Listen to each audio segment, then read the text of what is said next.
Picture this. A red laser dot dances across the forehead of my prized Texas Longhorn bull, and the guy gripping the rifle. He says the HOA sent him. No, this isn't some fever dream or a bad movie. Plotted's my life. 1 second, I'm tending to my herd of historic livestock, pouring my heart into preserving a slice of America's past. The next, I'm locked in a 10th showdown with a neighborhood Karen who thinks she's the queen of the county, all because she claims my bulls are a public menace. I call them irreplaceable treasures, backed by federal protections. But what began as a petty zoning spat spiraled into a saga so wild, so absurd, you won't believe where it ends up. Stick with me, because this story's got more twists than a desert storm.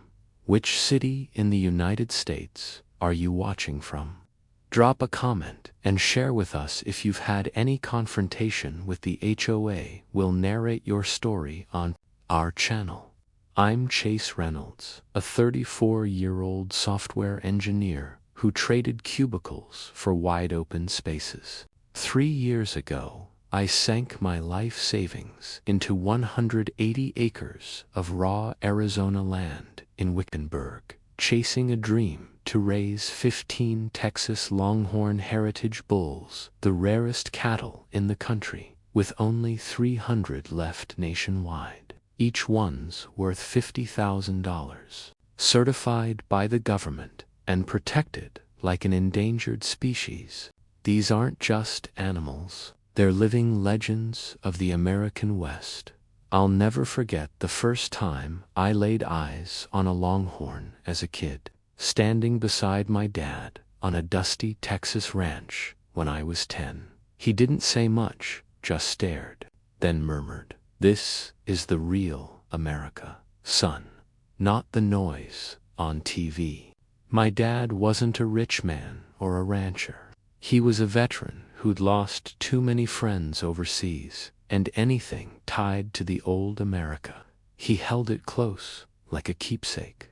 Gold Dad never got rich, never owned much, but he understood that some things are worth more than money. When he passed away 5 years ago, I promised myself I'd find a way to preserve something meaningful, something that represented the America he'd fought to protect. That's how I ended up here in Arizona, raising heritage bulls that most people don't even know exist. The morning everything changed started like any other. I was checking on my bulls when I heard the sound of an expensive SUV pulling up my dirt driveway. Out stepped a woman in her late 30s, wearing a pristine white business suit that screamed money and control. She had perfectly styled blonde hair, designer sunglasses, and white gloves, like she was attending some fancy garden party instead of visiting a working ranch. The moment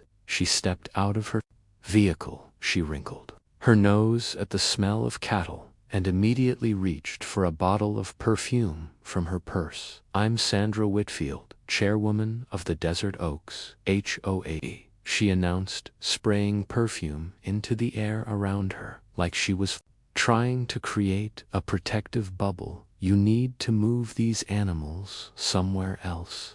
The way she said animals made it sound like I was harboring diseased rats instead of prize-winning heritage livestock. I watched as she backed away from the fence, her designer heels sinking slightly into the dirt, which only made her more irritated. "Ma'am, you're standing on my private property," I replied calmly, keeping my voice respectful despite her obvious disdain, "and this is exactly where these bulls belong." I gestured toward the pasture where my magnificent Texas Longhorns were grazing peacefully. Their massive horns caught the morning sunlight, and their distinctive red and white coats made them look like something out of an old Western painting. Each animal had a small metal tag with a federal registration number marking them. as protected heritage livestock. Sandra's expression hardened as she looked at my bulls with obvious disgust. You don't understand, Mr. Reynolds. This area is being upgraded. These creatures are bringing down property values and creating an unacceptable living environment for our community members. She pulled out her phone and started taking pictures of my cattle and the surrounding area, muttering something about documentation for her HOA board. These bulls are Texas Longhorn heritage animals, I explained, trying to keep the conversation civil. They're protected by federal law and registered with the government. This ranch is their legal habitat, and I have every right to raise them here. I pointed to the certification plaques I'd mounted on each pen, showing the official federal heritage designation for each animal. Sandra barely glanced at the documentation before dismissing it with a wave of her gloved hand. I don't care what paperwork you think you have. Mr. Reynolds' rules are rules, and in this community I make the rules. Her voice carried the kind of authority that suggested she was used to getting her way through intimidation and financial pressure. As she walked back toward her SUV, Sandra turned around one final time with a cold smile that made my blood run cold. You'll change your mind, Chase. I always get what I want, one way or another. The way she said it wasn't just a prediction, it was a threat.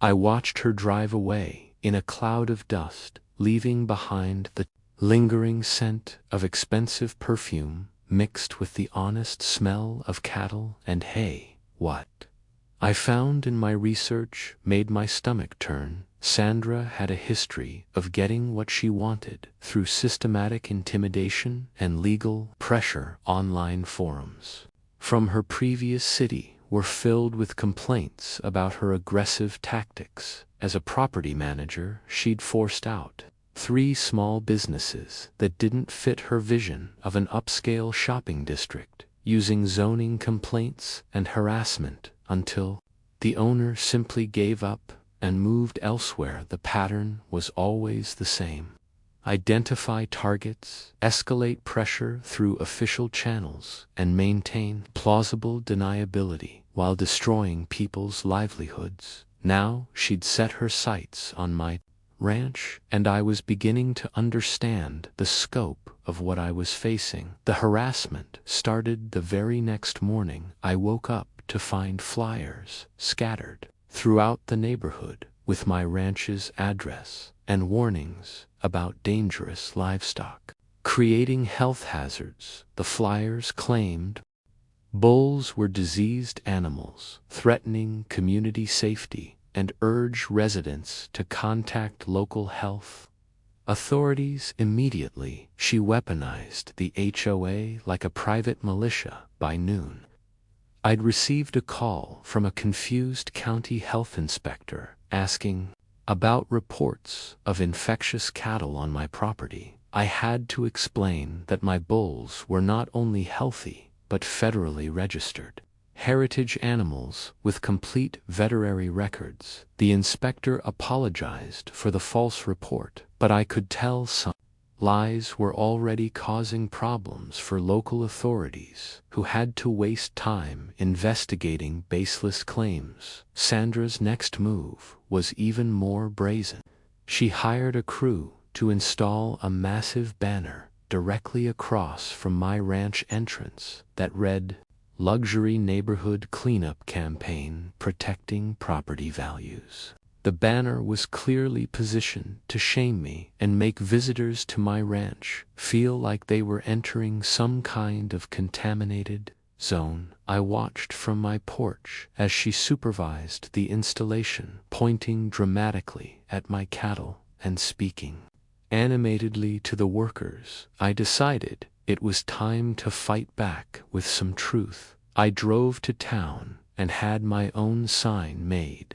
Public property property heritage, livestock protected by federal law. I mounted it prominently at my entrance and added security cameras around the perimeter of my property. Then, just for good measure, I set up a small public address system and made an announcement that could be heard across the neighborhood.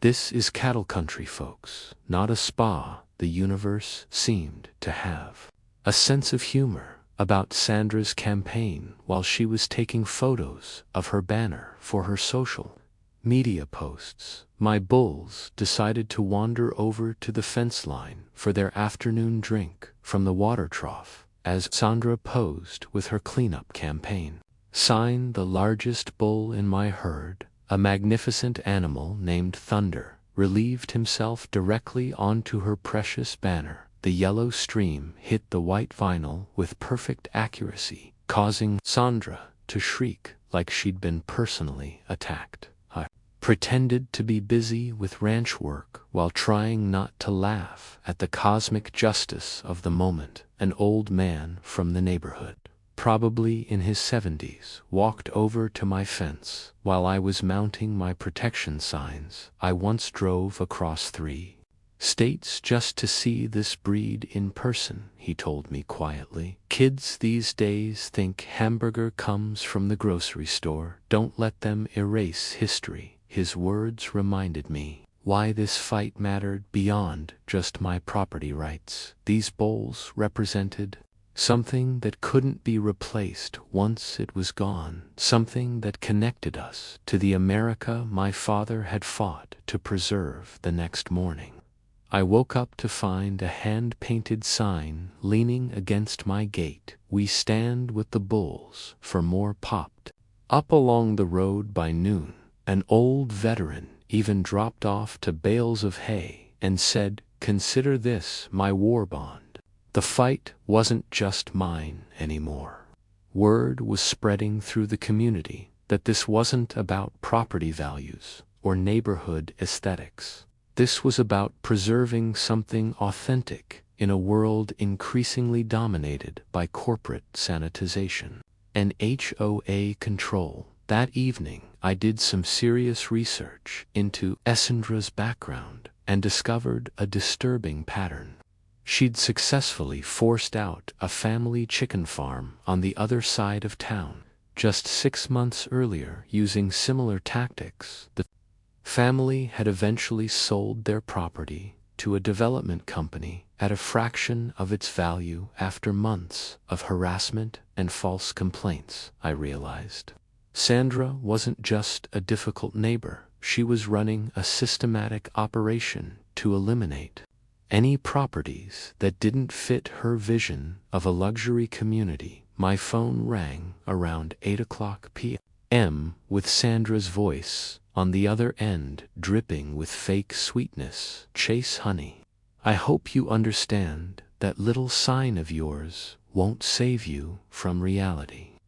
I have other methods at my disposal, and I'm prepared to use them." The line went dead before I could respond, leaving me with the clear understanding that this was far from over. The elderly neighbor's words kept echoing in my mind as I worked late into the night, organizing my defense strategy. He was right. Too many people had forgotten where their food actually came from, forgotten the hard work and tradition that built this country. Sandra represented a new kind of colonialism, where wealthy outsiders moved into rural communities and tried to remake them according to urban sensibilities. She wanted to turn Wixenberg into some sanitized version of country life, complete with manicured lawns and HOA-approved decorations, but without any of the actual agriculture that made it authentic. My bulls weren't just livestock to me, they were the last living connection to the days when Texas meant something more than oil and subdivisions. The harassment started the very next morning. I woke up to find flyers scattered throughout the neighborhood with my ranch's address and warnings about dangerous livestock creating health hazards. The flyers claimed my bulls were diseased animals, threatening community safety, and urged residents to contact local health authorities. Immediately, she weaponized the HOA like a private militia. By noon, I had received a call from a confused county health inspector asking about reports of infectious cattle on my property.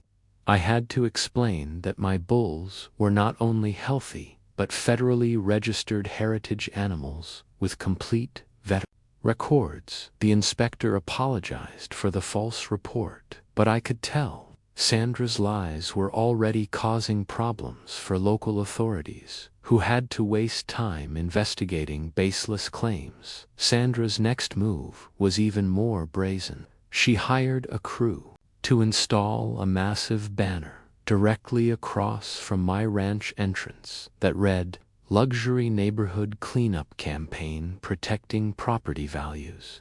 The banner was clearly positioned to shame me and make visitors to my ranch feel like they were entering some kind of contaminated zone. I watched from my porch as she supervised the installation, pointing dramatically at my cattle and speaking animatedly to the workers. I decided it was time to fight back with some truth. I drove to town and had my own sign made: Power Mill, Property Heritage, Live Talk Protected by Federal Law. I mounted it prominently at my entrance and added security cameras around the perimeter of my property. Then, just for good measure, I set up a small public address system and made an announcement that could be heard across the neighborhood. "This is cattle country, folks, not a spa." The universe seemed to have a sense of humor about Sandra's campaign while she was taking photos of her banner for her social media posts. My bulls decided to wander over to the fence line for their afternoon drink from the water trough as Sandra posed with her cleanup campaign sign. The largest bull in my herd, a magnificent animal named Thunder, the yellow stream hit the white vinyl with perfect accuracy, causing my Sandra to shriek like she'd been personally attacked. I pretended to be busy with ranch work while trying not to laugh at the cosmic justice of the moment. An old man from the neighborhood, probably in his 70s, walked over to my fence while I was mounting my protection signs. "I once drove across 3 states just to see this breed in person," he told me quietly. "Kids these days think hamburger comes from the grocery store. Don't let them erase history." His words reminded me why this fight mattered beyond just my property rights. These bulls represented something that couldn't be replaced once it was gone. Something that connected us to the America my father had fought to preserve. The next morning I woke up to find a hand-painted sign leaning against my gate. "We stand with the bulls." 4 more popped up along the road by noon. An old veteran even dropped off to bales of hay and said, "Consider this my war bond." The fight wasn't just mine anymore. Word was spreading through the community that this wasn't about property values or neighborhood aesthetics. This was about preserving something authentic in a world increasingly dominated by corporate sanitization and HOA control. That evening, I did some serious research into Sandra's background and discovered a disturbing pattern.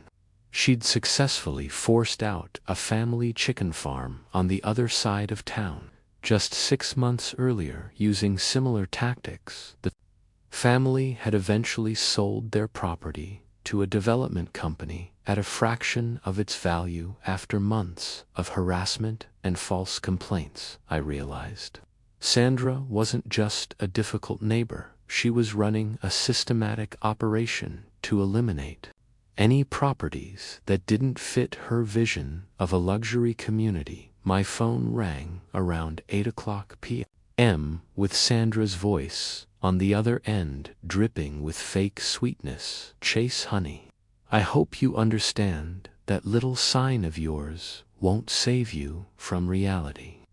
I have other methods at my disposal, and I'm prepared to use them." The line went dead before I could respond, leaving me with the clear understanding that this was far from over. The elderly neighbor's words kept echoing in my mind as I worked late into the night, organizing my defense strategy. He was right. Too many people had forgotten where their food actually came from, forgotten the hard work and tradition that built this country. Sandra represented a new kind of colonialism, where wealthy outsiders moved into rural communities and tried to remake them according to urban sensibilities. She wanted to turn Wixenberg into some sanitized version of country life, complete with manicured lawns and HOA approved decorations, but without any of the actual agriculture that made it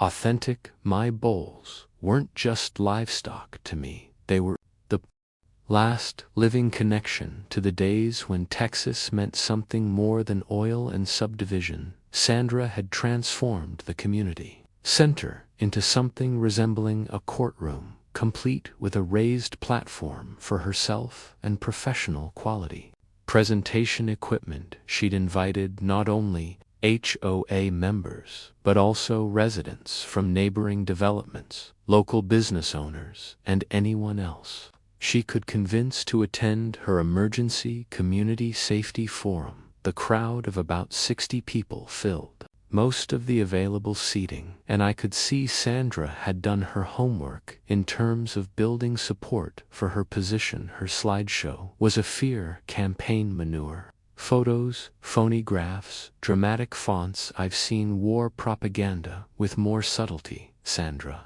painted a picture of my ranch as a threat to public health, property values, and community safety, clicking through her presentation with the confidence of someone who believed her own lies. "Ladies and gentlemen," Sandra announced from her podium, "we have a serious problem in our community. Mr. Reynolds' operation is not only unsanitary and dangerous, but it's also driving down all of our property values.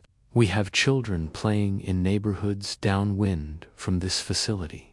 The way she said facility made my ranch sound like a toxic waste dump instead of a heritage conservation operation. I'd had enough of watching Sandra's propaganda show. Standing up from my seat in the back, I interrupted her presentation with a voice loud enough for everyone to hear. "That manure you're complaining about is worth more than your PowerPoint slides." Sandra, the comment drew some nervous laughter from the crowd, and clearly threw Sandra off her rehearsed script. I pulled out my phone and started a live video broadcast, pointing the camera at Sandra's presentation.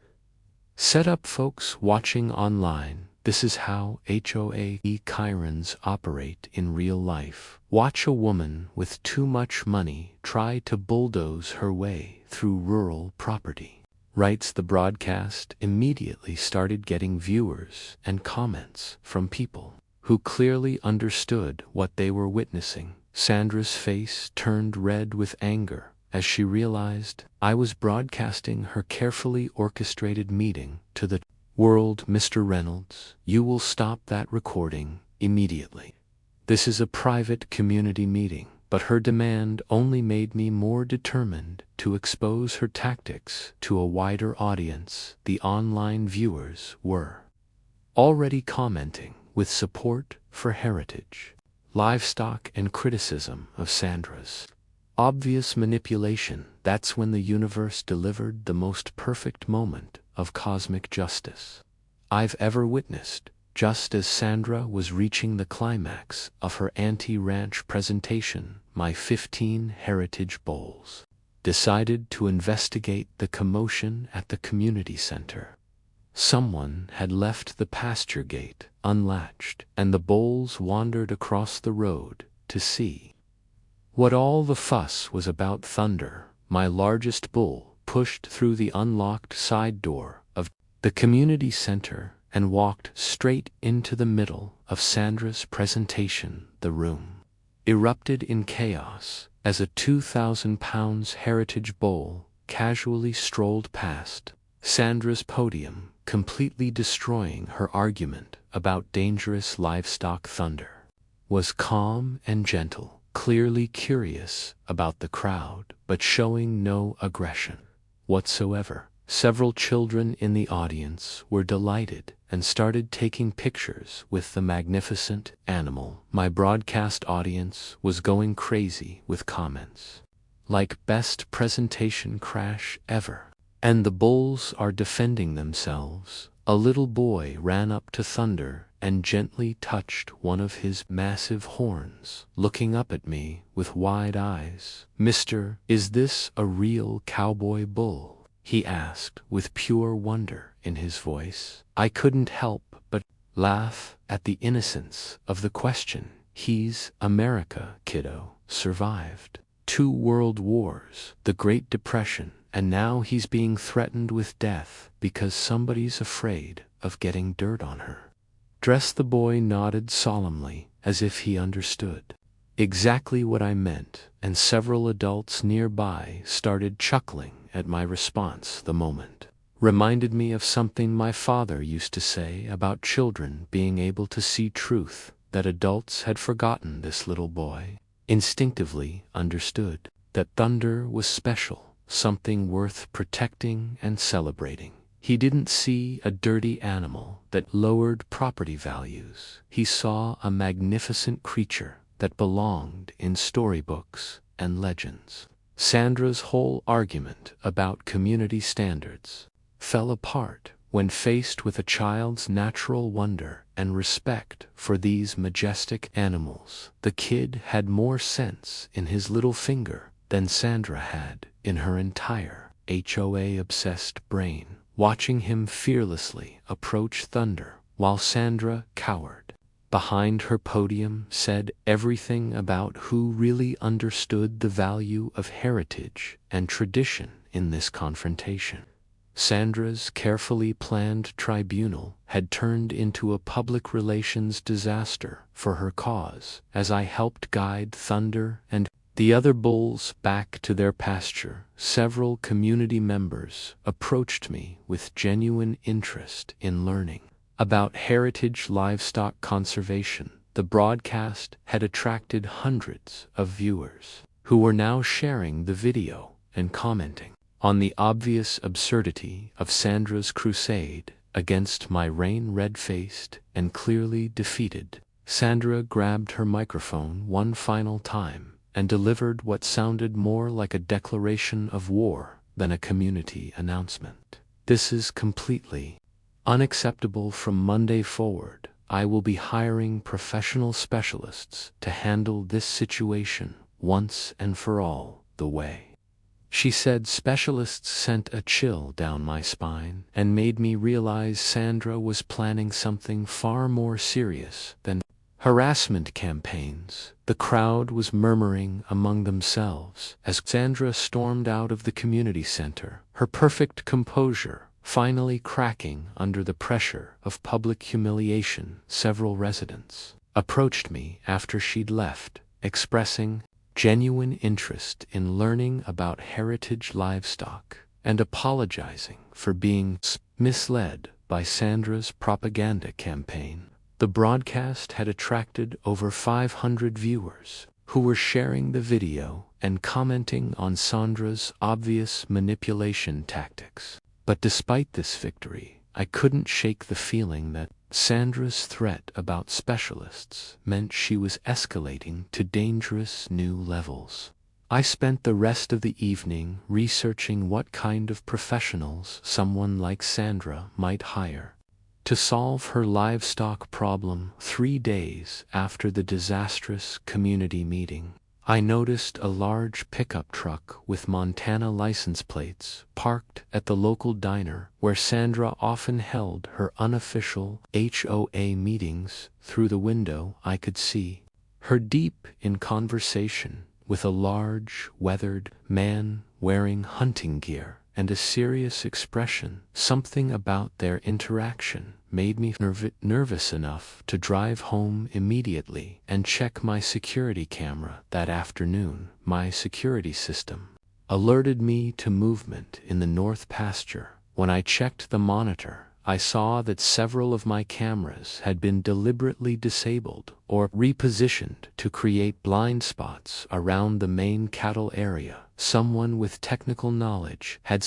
compromised my surveillance system, which meant this wasn't random vandalism, but a coordinated attack on my ranch's security. The next morning brought Brett Hawkins to my front gate. He was a professional hunter from Montana, carrying official-looking paperwork and wearing the confident demeanor of someone who believed he was conducting legitimate business. "Mr. Reynolds, I'm here to handle your wildlife situation. Ms. Whitfield has provided me with all the necessary authorization and site maps for the removal." "Operation what wildlife situation?" I asked, genuinely confused by his presence and his mention of removal operations. Brett showed me a folder containing what appeared to be official permits and authorization documents for hazardous wildlife removal on my property. The paperwork looked professional, complete with official seals and signatures, but something felt wrong about the entire situation.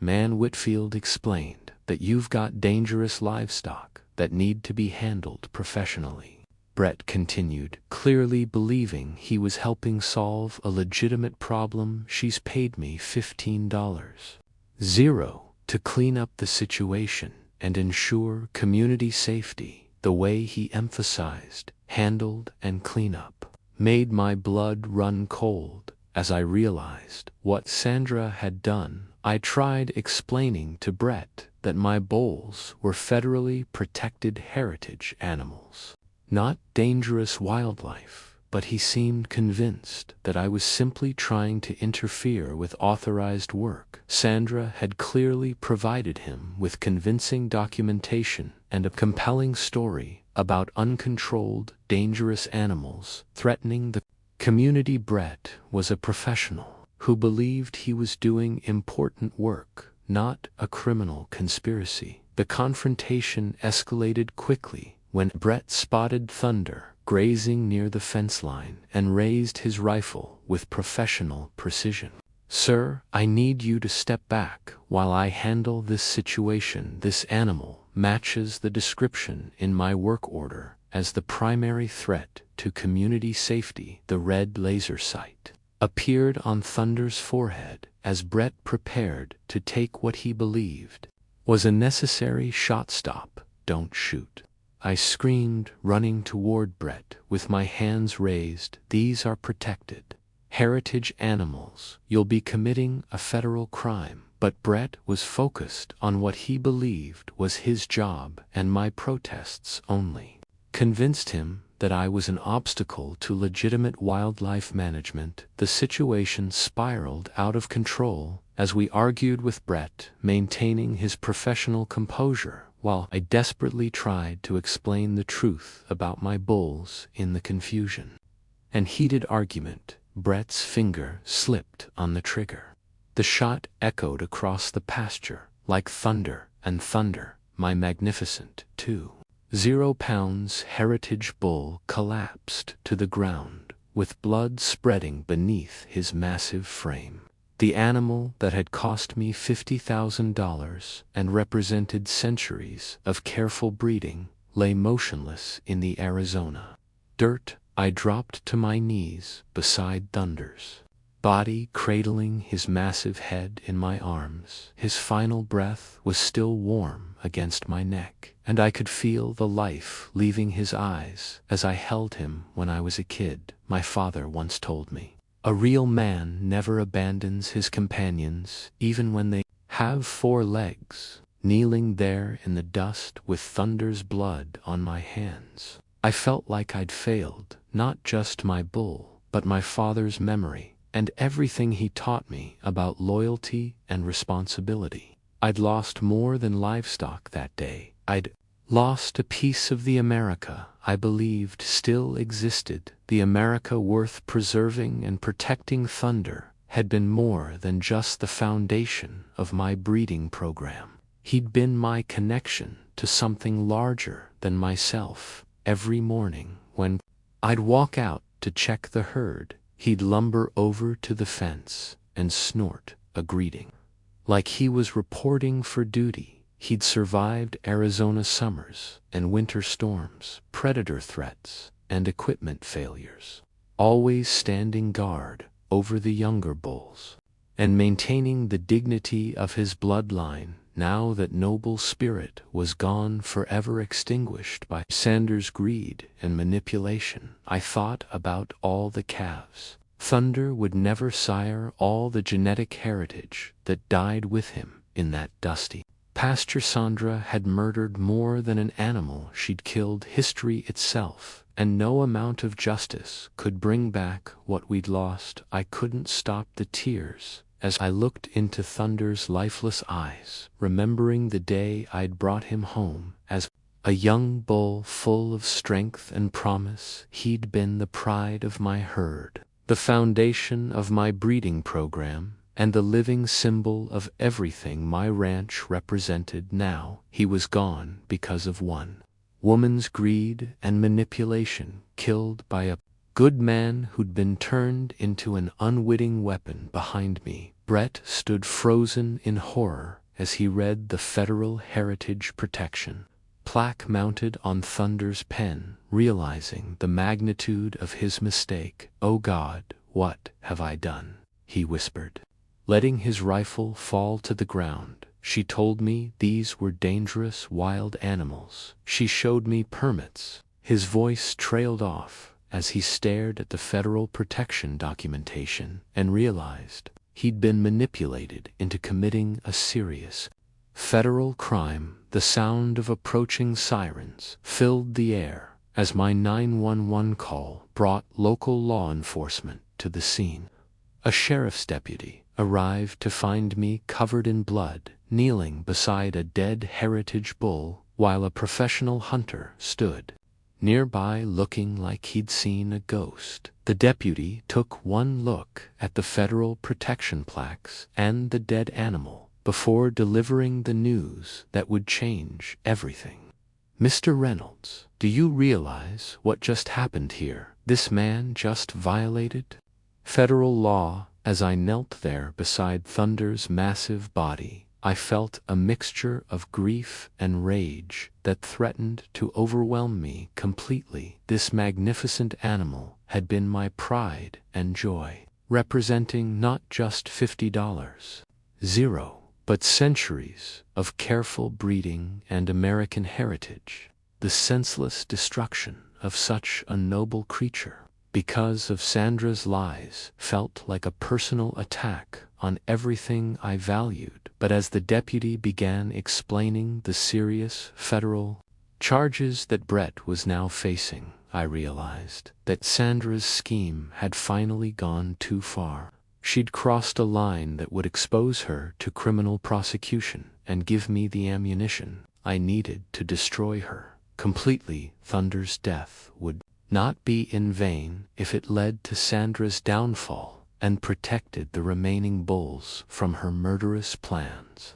The sheriff's deputy explained the situation in terms that made Brett's face go even paler. Killing a Texas Longhorn heritage animal is like destroying a national monument. We're talking about potential federal charges, including 10 to 15 years in prison and hundreds of thousands of dollars in fines. Brett sat heavily on my porch steps, his head in his hands, as the full weight of Sandra's deception became clear. Brett's story unfolded like a masterclass in manipulation and fraud. Sandra had contacted him through professional hunting networks, presenting herself as a legitimate wildlife management coordinator dealing with dangerous, escaped livestock. She'd provided him with convincing fake permits, detailed site maps, and even photographs that made my heritage Bulls look like wild, uncontrolled animals, threatening community safety. She paid me $15, zero, up front. Brett explained, his voice hollow with regret. She had all the paperwork, official seals, even reference numbers that seemed legitimate. When I called to verify them, she told me you'd been contacted multiple times but refused to cooperate. With wildlife removal efforts, the scope of Sandra's deception was breathtaking in its thoroughness and criminal intent. The deputy confirmed that Sandra's fake permits were sophisticated forgeries that could easily fool someone not familiar with the specific formatting and procedures of federal wildlife agencies. Brett had been the perfect PSI, a legitimate professional who believed he was performing authorized work for community safety. Sandra had turned him into an unwitting weapon against my ranch, while keeping her own hands technically clean. As the gravity of the situation sank in, Brett made a decision that would transform him from my enemy into my ally. Mr. Reynolds, I'll do whatever it takes to make this right. Sandra lied to me, used me, and made me kill your animal. I'll testify against her, provide evidence, whatever you need to bring her down. His offer of cooperation was motivated by genuine remorse and a professional's anger at being manipulated. The elderly neighbor from down the road appeared at my gate later that afternoon, having heard about the shooting through the local grapevine. He walked up to Brett, who was still sitting on my porch steps, looking devastated, and placed a weathered hand on his shoulder. Son, the bull you shot was worth more than the horse Eisenhower used to ride, he said quietly. That was American history lying dead in that pasture. Brett looked up at the old man with tears in his eyes, unable to speak, but I could see something had changed in his expression. The confident look of a professional hunter was gone, replaced by the haunted eyes of a man carrying the weight of honored debt. From that moment forward, Brett transformed from a hired gun into something resembling a medieval knight seeking redemption. He spent the rest of the afternoon helping me document every detail of Sandra's deception, organizing evidence with the methodical precision of someone building a case for war crimes. When the deputy asked if he wanted a lawyer present during questioning, Brett shook his head and said he wanted to confess everything immediately. He wasn't just cooperating with law enforcement. He was performing penance, trying to atone for his role in destroying something irreplaceable. The old neighbor watched Brett's transformation with approval, nodding like he'd seen young men find their honor this way before. By evening, Brett had evolved from Sandra's weapon into my most dedicated ally in the fight for justice.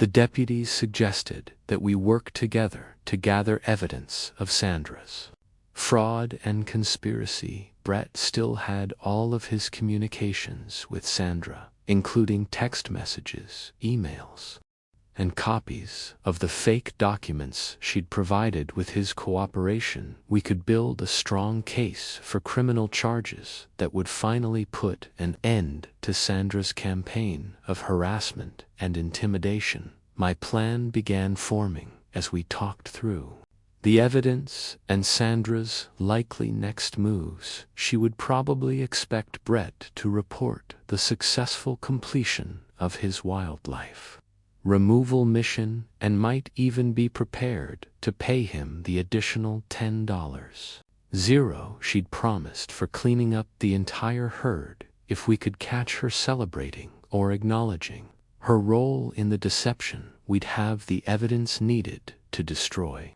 her completely. I decided to bait Sandra with the appearance of total defeat. I'm going to call her and surrender, I told Brett and the deputy. I'll tell her I want to sell the ranch and get out of Wixenberg. She'll come here to gloat and claim her victory. And that's when we'll get her confession on record. The plan was risky, but Sandra's arrogance and need for control made her the perfect target for this kind of trap that evening. I made the call that would set everything in motion, Miss Whitfield, I said, letting my voice sound defeated and exhausted. I can't take this anymore. I want to sell the ranch and leave town. Can we meet tomorrow to discuss terms? Was exactly what I'd expected. Pure triumph with just enough fake sympathy to maintain her facade. Oh, Chase, I'm so sorry it came to this. Sandra purred over the phone, her voice dripping with false concern. But I think you're making the smart choice. I'll come by tomorrow afternoon with a purchase offer that I think you'll find very attractive. The way she said attractive made it clear. She planned to buy my property for a fraction of its value, completing her scheme to clear the area for resort development. The plan was elegant in its simplicity, but required perfect execution to succeed. We positioned multiple backup recording devices around my porch area where the meeting would take place, ensuring that technical failure couldn't sabotage our evidence collection. Brett tested his professional audio equipment and confirmed that it could capture clear recordings from his concealed position in the brush line. I set up my phone to broadcast the conversation, knowing that real-time witnesses would make it impossible for Sandra to claim the recording had been fabricated. We even planned contingencies in case Sandra became suspicious or tried to leave. Early by morning, we would be ready to spring the trap that would end Sandra's reign of terror once and for all. Sandra arrived at my ranch the next afternoon, driving her pristine white SUV and wearing the expression of someone who just won the lottery. She carried a leather portfolio filled with purchase documents and legal papers, clearly expecting to complete the acquisition of my property at a bargain price. Her confidence was absolute as she stepped out of her vehicle, not even bothering to spray perfume. This time, since she believed her victory was assured, Chase darling, she began with fake sympathy. I know this has been difficult for you, but you're making the right decision. Sometimes we have to accept that we're not suited for certain communities. She opened her portfolio and spread several documents across my porch table, including a purchase offer for my 180-acre ranch at less than half its market value. Brett was hidden in the brush line, about 50 yards away, with professional audio recording equipment, while I had my phone set to broadcast our conversation to an audience that was growing by the minute. Sandra was so focused on her triumph that she failed to notice the small red recording light on my device or the way I was positioning myself to ensure optimal audio quality. I have to ask Sandra, I said, maintaining my defeated tone while steering the conversation toward the evidence I needed. What exactly happened with that hunter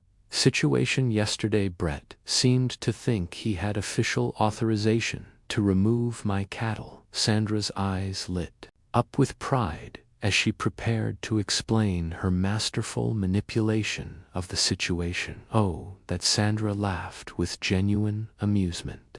I hired him to clean up those disgusting animals of yours. I gave him perfectly legitimate-looking permits and authorization documents. The man never suspected he was doing anything other than proper wildlife management. It was really quite brilliant, if I do say so myself. I pressed for more details, and Sandra was happy to elaborate on her scheme. You see, Chase, I couldn't just have those creatures killed outright. That would be too obvious. But if a professional hunter believed he was responding to a legitimate wildlife emergency, well, that's just tragic circumstances beyond anyone's control. Her casual admission to conspiracy and fraud was exactly what I needed. Sandra continued her confession with the enthusiasm of someone sharing a favorite recipe. I spent weeks creating those authorization documents, researching the proper formats and official seals. I even set up fake phone numbers that Brett could call to verify his instructions. The whole operation cost me about $5. But it was worth every penny to solve our livestock problem permanently. So you plan to have all 15 of my bulls killed? I asked, keeping my voice steady despite my growing anger. Sandra nodded enthusiastically, clearly proud of her systematic approach to destroying my ranch. Oh, absolutely. Brett was supposed to eliminate the entire herd over the next few days. I told him they were dangerous escaped animals that posed an ongoing threat to community safety. At that moment, I stood up from my chair and pointed directly at my phone camera. Thank you, Sandra. That confession is being broadcast to about 300 people right now, and it's also being recorded by my associate over there. I gestured toward Brett's hiding spot as he emerged from the brush with his recording equipment held high. Sandra's face went through a rapid series of expressions: confusion, disbelief, horror, and finally desperate panic as she realized the magnitude of her mistake. You can't use that. This was a private conversation. Turn off that camera. She lunged for my phone, but I stepped back and kept the broadcast running as she frantically tried to grab the device. Too late, Sandra, Brett called out as he approached with his recording equipment. I've got everything on high-quality audio, and your confession is already uploaded to cloud storage. You admitted to fraud, conspiracy, and accessory to federal wildlife crimes. Sandra's legs seemed to give out as she collapsed into a chair, finally understanding that her reign of terror was over. The sheriff's deputy arrived right on schedule, having been called as soon as Sandra began her confession. As he placed handcuffs on Sandra's wrists, she tried one last desperate attempt to claim she'd been joking or that her words had been taken out of context. But with hundreds of witnesses watching the broadcast and Brett's professional quality audio recording, her denials fell on deaf ears. Sandra Whitfield, you're under arrest for conspiracy to commit fraud, filing false documents, and accessory to federal wildlife crimes, the deputy announced as he led her toward his patrol car. The broadcast audience was going wild, with comments celebrating Sandra's downfall and supporting justice for heritage livestock protection. 6 months later, Sandra was sentenced to 3 years in federal prison and ordered to pay $2 million in restitution to cover the value of Thunder legal fees and damages to my ranch operation. The resort development company canceled their agreement with her and publicly distanced themselves from any association with her criminal activities. Brett received immunity in exchange for his testimony and was hired by the county as a legitimate wildlife management consultant. I used Sandra's restitution payment to expand my heritage conservation program into the largest Texas Longhorn heritage facility in Arizona. My ranch now serves as an educational center where school groups and tourists can learn about heritage livestock preservation and the importance of protecting America's agricultural history. The remaining 14 bulls have sired 8 calves, ensuring the continuation of their precious bloodlines. Brett has become a close friend and the head of security for my expanded operation. He takes his role as protector of heritage livestock very seriously, partly from professional pride and partly from his determination to atone for his unwitting role in Thunder's death. The irony isn't lost on either of us that the man Sandra hired to destroy my ranch became its most dedicated guardian. The Desert Oaks community elected a new HOA chairperson who actually respects property rights and rural traditions. Relations between my ranch and the surrounding neighborhood have never been better, with several residents volunteering as docents. For our educational programs, Sandra's former mansion now sits empty with a for sale sign that's been up for months, a fitting monument to the consequences of greed and manipulation. Now every time school groups visit the ranch, I tell them about Thunder like I'm describing a fallen soldier. The children always go quiet when I explain how he died, and I can see in their eyes that they understand what was lost. That day, these kids get it in a way that Sandra never could. They understand that Thunder wasn't just livestock, he was a living piece of American history that can never be replaced. One little girl asked me last week if Thunder was in heaven with all the other hero animals, and I had to pause for a moment before answering, "Sweetheart," I told her, "Thunder's not gone as long as we remember what he stood for every time. You see his children and grandchildren grazing in these pastures. Every time you tell someone about heritage, livestock, Thunder's spirit keeps living." The teachers always get misty-eyed during these conversations, and I've noticed that many of them bring their own families back for weekend visits.